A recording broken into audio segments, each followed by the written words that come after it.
La science de l'enrichissement de Wallace Wattles. Deuxième partie. Il existe une science pour devenir riche. Il y a une science pour devenir riche. C'est une science exacte, comme l'algèbre ou l'arithmétique. Il y a certaines lois qui régissent le processus d'acquisition des richesses. Une fois que ces lois sont apprises et appliquées par n'importe quel homme, il deviendra riche avec une certitude mathématique. La possession d'argent et de biens sont le résultat de faire les choses d'une certaine manière. Ceux qui font les choses de cette manière, que ce soit intentionnellement ou accidentellement, deviennent riches, tandis que ceux qui ne font pas les choses de cette certaine manière, peu importe combien ils ont travaillé dur ou combien ils sont capables, restent pauvres. C'est une loi naturelle. Les mêmes causes produisent toujours les mêmes effets. Et en conséquence, n'importe quel homme ou femme qui apprend à faire les choses de cette certaine manière deviendra infailliblement riche. Que l'affirmation ci-dessus soit vraie est démontrée par les faits suivants. Devenir riche n'est pas une question d'environnement, car si ça l'était, toutes les personnes dans certains voisinages deviendraient riches. Les personnes d'une ville seraient toutes riches, alors que celles d'autres villes seraient toutes pauvres. Ou les habitants d'un État crouleraient sous les richesses, alors que ceux d'un État voisin seraient dans la pauvreté. Mais partout, nous voyons des riches et des pauvres vivant côte à côte, dans le même environnement, et souvent engagés dans les mêmes vocations. Quand deux hommes sont dans la même localité et dans les mêmes affaires, et que l'un devient riche tandis que l'autre reste pauvre, cela démontre que devenir riche n'est pas principalement une question d'environnement. Certains environnements peuvent être plus favorables que d'autres, mais quand deux hommes dans les mêmes affaires sont dans le même voisinage et l'un devient riche tandis que l'autre échoue, cela démontre que devenir riche est le résultat d'avoir fait les choses d'une certaine manière.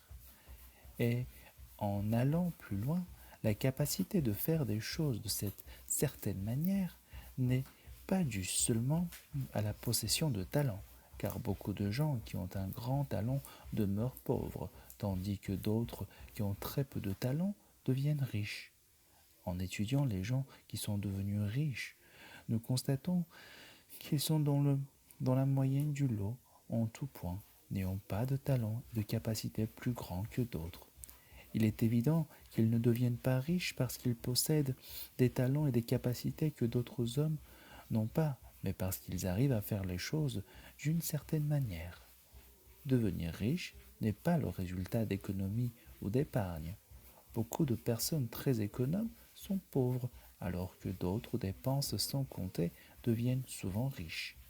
Pas plus que devenir riche est dû au fait de faire des choses que d'autres ne font pas, car deux hommes dans les mêmes affaires font souvent presque exactement les mêmes choses, et l'un devient riche tandis que l'autre reste pauvre ou fait faillite. De toutes ces choses, nous devons arriver à la conclusion que devenir riche est le résultat de faire les choses d'une certaine manière. Si devenir riche est le résultat de faire les choses d'une certaine manière, et si les mêmes causes produisent toujours les mêmes effets, alors tout homme ou femme qui peut faire les choses de cette façon peut devenir riche. Et le problème entier est ramené au niveau du domaine des sciences exactes. La question qui survient ici est de savoir si cette certaine manière est si difficile que seulement certains pourraient la survivre ou la suivre. Cela ne peut pas être vrai, comme nous l'avons vu, même quand l'aptitude naturelle est impliquée. Des gens doués deviennent riches et des crétins deviennent riches. Des gens intellectuellement brillants deviennent riches et des gens très bêtes deviennent riches également. Des gens très forts physiquement deviennent riches et des gens très faibles et maladifs le peuvent également devenir. Un certain degré dans l'aptitude à penser et à comprendre est bien sûr essentielle, mais autant que l'aptitude naturelle est concentrée et concernée, tout homme ou femme qui a assez de sens pour lire et comprendre ces mots peut certainement devenir riche. Aussi, nous avons vu que ce n'est pas une question d'environnement. La localisation compte pour quelque chose. On ne pourrait pas aller au cœur du Sahara et s'attendre à faire des affaires avec succès. Devenir riche implique la nécessité de traiter avec les hommes et d'être là où il y a des gens avec qui traiter. Et si ces gens sont enclins à traiter de la façon dont vous voulez traiter, tout est pour le mieux. Mais l'influence de l'environnement s'arrête là. Si qui que ce soit dans votre ville peut devenir riche, alors vous aussi, vous le pouvez. Et si qui que ce soit dans votre état peut devenir riche, alors cela veut dire que vous aussi, vous le pouvez. Encore une fois, ce n'est pas une question du choix d'une affaire ou d'une profession particulière. Des gens deviennent riches dans toutes les affaires et dans toutes les professions, tandis que leurs voisins immédiats, dans le même métier, restent pauvres.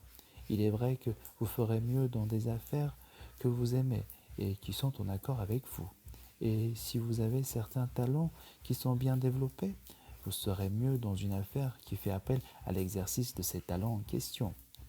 Également, vous ferez mieux dans une affaire qui est appropriée à votre localité. Une boutique de crème glacée aura de meilleurs résultats dans un climat chaud qu'au Groenland, et une pêcherie de saumon aura un meilleur succès dans le nord-ouest qu'en Floride, où il n'y a pas de saumon. Mais, mis à part ces limitations générales, devenir riche ne dépend pas de votre engagement dans une affaire particulière, mais de votre apprentissage à faire les choses d'une certaine manière. Si vous êtes en ce moment dans les affaires et que n'importe quelle autre personne dans votre localité devient riche dans les mêmes affaires, alors que vous ne devenez pas riche, c'est parce que vous ne faites pas les choses de la manière que cette autre personne les fait. Personne n'est empêché de devenir riche par manque de capital. Il est vrai que lorsque vous accumulez du capital, l'augmentation devient plus facile et rapide, mais celui qui a un capital est déjà riche et n'a pas à considérer comment le devenir.